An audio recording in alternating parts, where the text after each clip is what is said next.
High বন্ধুরা, আমি মিঠুন দা আবার চলে এসেছি আপনার জিওর তরফ থেকে। তো আমরা আজকে কন্যাকুমারী যেটা আমাদের যাওয়ার কথা ছিল, ওইটা আমরা কিছুক্ষণের মধ্যেই বেরোবো। তো কিছুক্ষণের মধ্যেই মিরাজদা আসছে।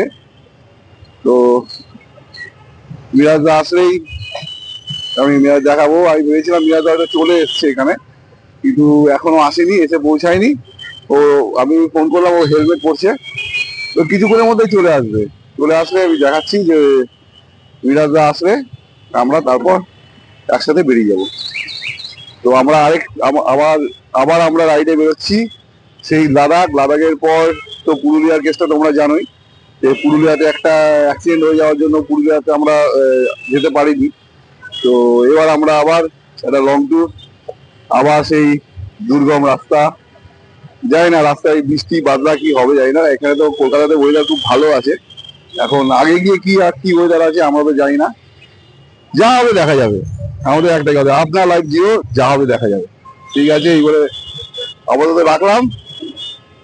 মিরাজদা আসছে, মিরাজদা আসলে দেখাবো আমাদের হিরো মিরাজ ভাই আসছে। দেখতেই পাচ্ছ মিরাজদা চলে এসছে। মিরাজদা এই মতো ঢুকলো। তো এতক্ষণ ধরে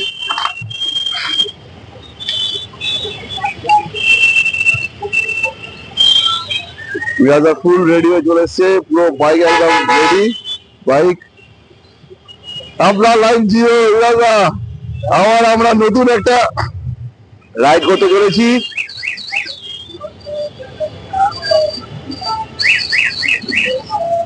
দেখো একটা কথা বলি, একদম বাংলা কথা, বেশি কথা বলবো না, ঠিক আছে? প্রথম কথা হচ্ছে আমাদের 26 তারিখে যাওয়ার কথা ছিল, কিছু কারণে আমরা যেতে পারিনি। তো আজকের 28 আগস্ট চেন্নাইয়ের উদ্দেশ্য বার হচ্ছি। গাড়ি মোটামুটি রেডি, তোমরা দেখেছো।